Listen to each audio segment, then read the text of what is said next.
Hello friends, আমার করা রান্নাগুলো যদি তোমাদের ভালো লাগে তাহলে কিন্তু চ্যানেলটাকে সাবস্ক্রাইব করতে ভুলো না, আর পাশে থাকা বেল আইকনটা টিপে দিয়ে নোটিফিকেশন অল করে নিও। তো আজকে আমি তোমাদের সাথে শেয়ার করব চুনো মাছের ঝাল রেসিপি। তার জন্য মাছটাকে দেখো আমি প্রথমে বেছে নিচ্ছি। এখানে নিয়েছি আমি দুটো পেঁয়াজ কুচি, আর নিয়েছি একটা বড় আলু এরকম কুচো করে কেটে নিয়েছি, আর নিয়েছি বেগুন, টমেটো আর কাঁচা লঙ্কা, আর লাস্টে দেবো একটু ধনেপাতা। তো মাছটাকে ভালো করে ধুয়ে বেছে আমি পরিষ্কার করে জল ঝরাতে দিয়ে দিয়েছি। এরপরে আমি এটাকে নুন হলুদ মেখে নেবো। ভিডিওটা পুরোটা না স্কিপ করে দেখতে থাকো। এখানে কড়াই আমি বসিয়ে দিয়েছি। তো কড়াইতে দিয়ে দেবো সর্ষের তেল। তেলটাকে ধোয়া ওঠা পর্যন্ত গরম করে নেব। আর এখানে দেখো মাছটাকে আমি নুন হলুদ দিয়ে ভালো করে মেখে রাখবো।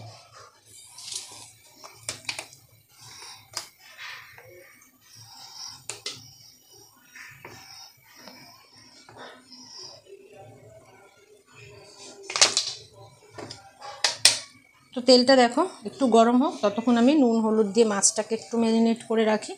তোমরা চাইলে মাছটাকে কাঁচাও কিন্তু রান্না করে নিতে পারো, কিন্তু আমার ভেজেই ভালো লাগে, সেই জন্য আমি ভেজে মাছটাকে রান্না করে নেব।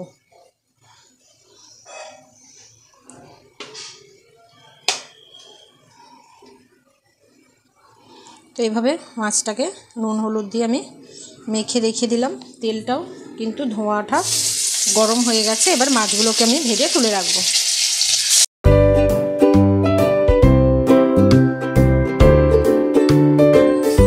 তো এইভাবে দুইবারে আমি কিন্তু মাছগুলো ভেজে নিলাম, অল্প অল্প করে ভেজে নিলাম যাতে ভেঙে না যায় মাছগুলো। তো দেখো আমার মাছ কিন্তু ভাজা কমপ্লিট, সেগুলোও তুলে নেব। এই তেলের মধ্যেই আমি আবার কিছুটা সর্ষের তেল দিয়ে দেব, কারণ এখনও আলু বেগুন এগুলো আছে, ধীরে ধীরে ভাজতে হবে। তো ব্যাস এনাফ। এবার এর মধ্যেই কিন্তু আমি আলুগুলো ভেজে নেব।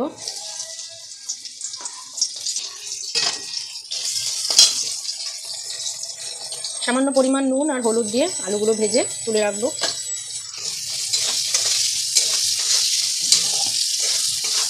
তো রান্নাটা কিন্তু খুব সহজে অল্প ইনগ্রিডিয়েন্টসে হয়ে যায়। তোমরা অবশ্যই ট্রাই করো আর আমাকে জানিও কেমন লাগলো তোমাদের। ভালো লাগলে চ্যানেলটাকে সাবস্ক্রাইব করতে ভুলো না, পাশে থাকা বেল আইকনটা টিপে নোটিফিকেশন অল করে দিও এরকমই সুন্দর সুন্দর রেসিপি দেখার জন্য। আলুটা কিন্তু আমি লাল লাল করে ভেজে নেব। তো আলু আর বেগুনটা ভেজে নিলে বেশিক্ষণ আর টাইম লাগবে না রান্নাটা করতে। অনেকে যারা কাঁচা রান্না করে তারা কিন্তু একবারে সমস্ত কিছু মেখে বসিয়ে দিয়ে ঢাকা দিয়ে, তো দেখতেই পাচ্ছ আলুটা কিন্তু সেদ্ধ হয়ে গেছে। এবার আলুগুলোকে আমি তুলে নেব। আলুগুলোকে আমি ভালোভাবে ভেজে তুলে নিয়েছি। এবার এই তেলের মধ্যেই আমি এই ছোটো করে কেটে রাখা বেগুনগুলোকেও ভেজে নেব। তো তোমরা দেখতেই পাচ্ছ কতটা তেল ছিল, কিন্তু বেগুনের সব শুষে নিয়েছে।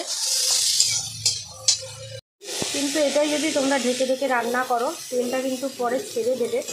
তো সেই কারণে আমি আর এর মধ্যে তেল না দিয়েই এটাকে ঢেকে ঢেকে হালকা ভেজে নেব। অন্যদিকে দেখো আমি একটা বাটির মধ্যে নিয়ে নিয়েছি সর্ষের গুঁড়ো পেস্ট। এর মধ্যে আমি একটু দিয়ে দেবো নুন। তো অল্প নুন দিলাম, জল দিয়ে এটা গুলে রেখে দেবো। এটার মধ্যে গোলানো থাক যতক্ষণ আমি বেগুন পেঁয়াজ এগুলো ভাজছি। সুন্দর কিন্তু টেস্টি হয় এই পেস্টটা দিয়ে রান্না করলেও। তোমরা চাইলে সর্ষে বেটেও রান্নাটা করে নিতে পারো। তো দেখো বেগুনটা আমার মোটামুটি ভাজা হয়ে গেছে, এটাকে এবার আমি তুলে নেব। কড়াইয়ের মধ্যে আবার কিছুটা তেল আমি দিয়ে দিলাম।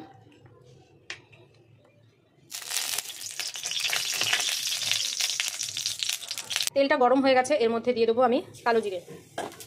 কালো জিরেটা ভালো করে তেলে একটু ভাজা ভাজা হয়ে গেলে আমি এর মধ্যে দিয়ে দেবো কুচি করে রাখা দুটো পেঁয়াজ।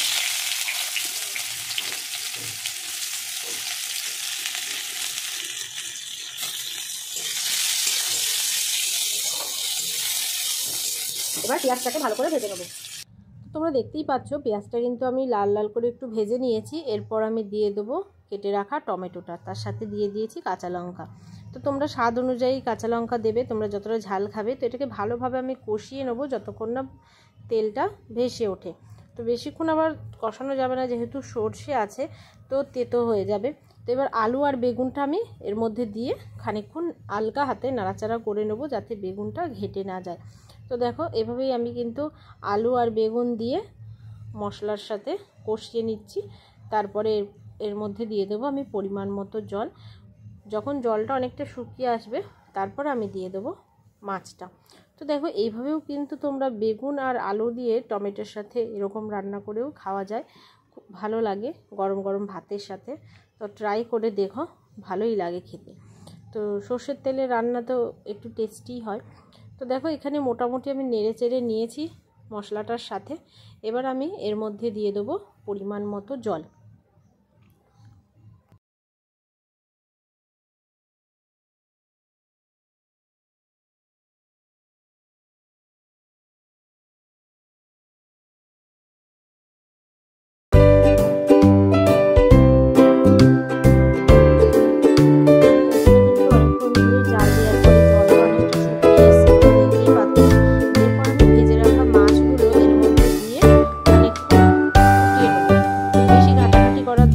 যেহেতু মাছটাও ভাজা আছে আর আলু বেগুন দুটোই গলে গেছে, তো সেই কারণে বেশি ঘাটাঘাটি আমি আর করলাম না।